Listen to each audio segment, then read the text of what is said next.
अस्सलाम वालेकुम वरहमतुल्लाहि वबरकातुहू। हाँ भाई व्यूवर्स, कैसे हैं आप लोग? उम्मीद करता हूँ अल्लाह ताला के फ़ज़ल व करम से आप लोग सब खैरियत से होंगे। अल्लाह ताला की रहमतें और नेमतें समेट रहे होंगे। अल्लाह ताला आपके जान और माल की हिफाजत फरमाए और आपको सदा खुश रखे, आमीन। पिछले ब्लॉग में बहुत अच्छा मैंने आप लोगों को बनाना ब्रेड केक बनाना सिखाया था कि जो कि बग़ैर ओवन के बन रही थी, और हम लोगों ने उसको फ्राइंग पैन के अंदर बनाया था। एंड इट वाज रियली, मतलब एक क्रस्टी था ऊपर से और अंदर से बड़ा सॉफ्टी सा था, जूसी सा था, और बच्चों का बहुत मरूब था। इसमें आप लोग जो पिछला ब्लॉग मैंने बनाया है बनाना के बारे में, उसमें बनाना के बजाय आप लोग एप्पल भी डाल सकते हैं, एप्पल की प्यूरी बनाकर, ठीक है ना। एप्पल को थोड़ा सा काट कर और जो है ना उसको हल्का सा शीरे के अंदर फ्राई करके ना, जब वो थोड़ा सा सॉफ्टन हो जाए तो आप लोग वो भी बिछा सकते हैं, ठीक है ना। उसके लिए सिर्फ ये तरीक़ेकार होगा कि बैटर पहले बिछाना होगा, उसके ऊपर फिर एप्पल और फिर ऊपर बैटर। इस तरह से आप लोग वो बनाना की जगह एप्पल ब्रेड भी बना सकते हैं। तो ये खैर अनदर ऑप्शन था। अच्छा, दूसरे ब्लॉग की तरफ चलने से पहले मैं आप लोगों से वही हस्ब रवायत रिक्वेस्ट करूँगा कि चैनल को लाइक, शेयर एंड सब्सक्राइब लाजमी कर दिया करें। ये आपकी तरफ से प्यारा सा इनाम होता है जिसमें कोई कॉस्ट नहीं आती है और मेरी काफ़ी हौसला अफजाई हो जाती है। Thank you very much. अच्छा, आज का जो व्लॉग है वो है बहुत ही देसी, बहुत ही ट्रेडिशनल और बहुत ही, मेरा तो बहुत पसंदीदा है, अब तक रहा है। अब ज़रा सेहत के मामलात आ गए हैं बीच में, तो मैं ज़रा थोड़ा सा एहतियात करता हूँ, थोड़ा कम खाता हूँ, लेकिन खाता ज़रूर हूँ जहाँ भी नज़र आ जाए, ठीक है ना। चीज़ ही ऐसी है भाई, इंसान का दिल जाता है। वो है मुखड्डी हलवा, ट्रेडिशनल मुखड्डी हलवा, ठीक है ना। अच्छा, हलवे को बनाने के लिए बहुत ही आसान रेसिपी है। इसकी जो अंदर जो प्रोसेस है मेजर, वो है इसका कुकिंग का, ठीक है ना। तो कुकिंग इसकी फ्रीक्वेंटली चम्मच चलाते हुए करनी पड़ती है। तो आइए चलते हैं व्लॉग की तरफ और आप लोगों को बताते हैं कैसे बनता है। सबसे पहले आप लोगों ने 2 कप सूजी ले लेनी है, साफ़ सुथरी अच्छी सी, उसको चेक कर लिया करें, ठीक है ना। और अगर आपको ख़तरा लग रहा है कि वो वॉश नहीं है तो किसी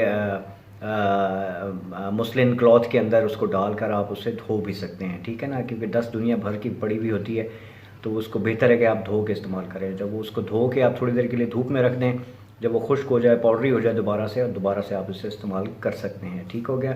तो 2 कप आप लोगों ने सूजी लेनी है, एक बॉल में रख लें, और 2 कप ही दूध के लेने हैं।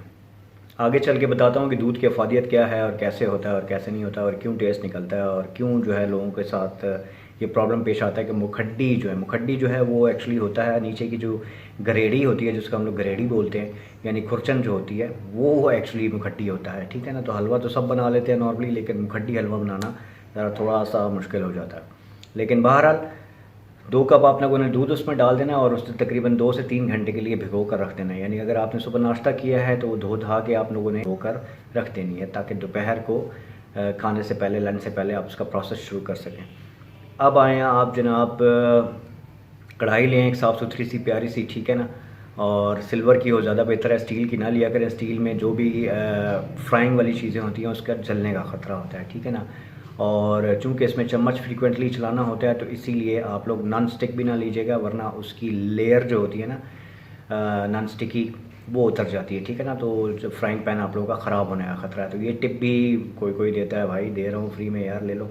अच्छा तो आप लोगों ने सिल्वर की कढ़ाई लेनी है, ठीक है ना। सिल्वर की या लोहे की अगर कढ़ाई हो आपके पास तो वो ले लेनी है आप लोगों ने, उसके अंदर ये पकानी है।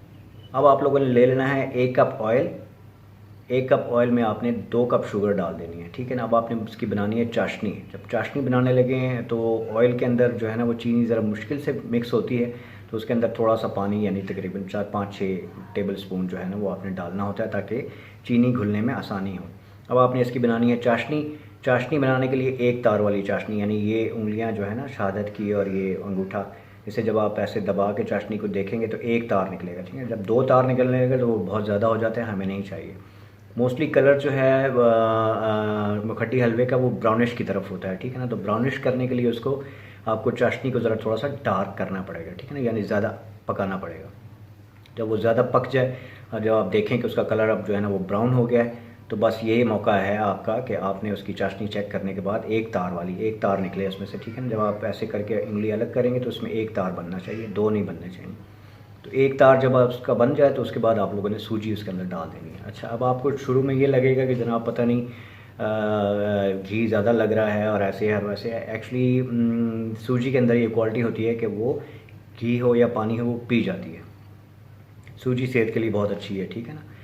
वो पी जाती है, लिहाजा इसमें घबराने की ज़रूरत नहीं। आपने बस अब आपका काम है मीडियम लो फ्लेम करके अब आपने उसको पकाते रहना है, ठीक है ना। पकाते रहना है तब तक जब तक चम्मच के साथ हलवा लगना बंद ना हो जाए, यानी चम्मच को पकड़े नहीं और आराम से निकल जाए, तब तक आपने उसको पकाना है। वो आराम से तभी निकलती है जब वो सारा घी पी जाती है और उसकी जो नीचे खुरचन लगती है, गरेड़ी जिसको हम लोग बोलते हैं, वो गरेड़ी जो है ना वो आनी शुरू हो जाए जब नीचे, तो समझ लें कि आपका प्रोसेस करीब करीब है। अब आपने उसको पकाना है तकरीबन, देख लें आप जब तक आपकी गरेड़ी नीचे लगना शुरू ना हो, तकरीबन 5 मिनट 10 मिनट आधा घंटा ये प्रोसेस होता है, ठीक है ना। टेम्परेचर मैंने आपको बताया कि ये मुख्तलिफ़ इलाकों के मुख्तलिफ होते हैं।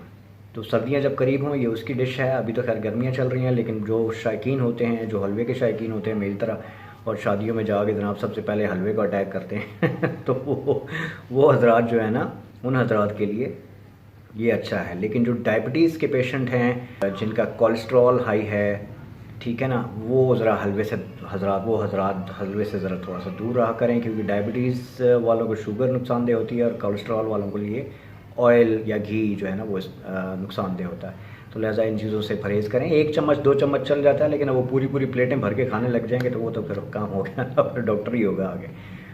और डॉक्टर ने तो आजकल कमाइयाँ करनी होती है। आजकल के डॉक्टर आपको पता है ना कि वो सिर्फ छुरी फेरते हैं आपकी प्रिस्क्रिप्शन पे, नेचुरल। इसलिए मैं ये इस बात पे हमेशा ज़ोर देता हूँ कि आप लोग नेचुरल की तरफ रहा करें, ठीक है। और जितना ऑर्गेनिक रहेंगे, नेचुरल रहेंगे, कुदरती चीज़ें इस्तेमाल करेंगे, आपकी सेहत वेल ऑफ रहेगी, ठीक है ना। कुदरत ने, अल्लाह ताला ने जिस्म के अंदर ऐसा सिस्टम रखा है कि आपको वो ख़ुद ही इंडिकेट करना शुरू करता है, और जब वो इंडिकेट करना शुरू कर दे तो सेंसिबल लोग जो हैं वो फ़ौरन उसको अप्रोच करते हैं चीज़ को और उसको ठीक करते हैं ऑर्गेनिकली।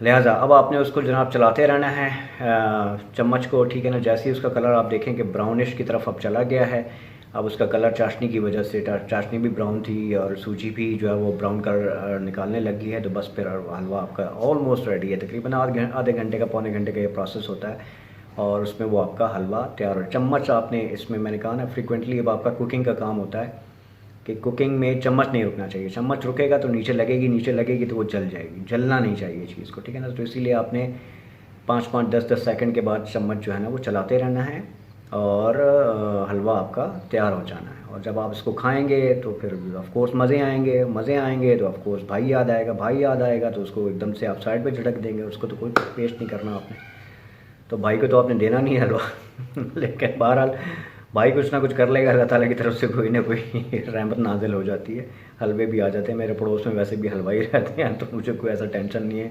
हर 2-3 दिन के बाद कुछ ना कुछ आता रहता है। अल्हम्दुलिल्लाह, अल्लाह का एहसान है।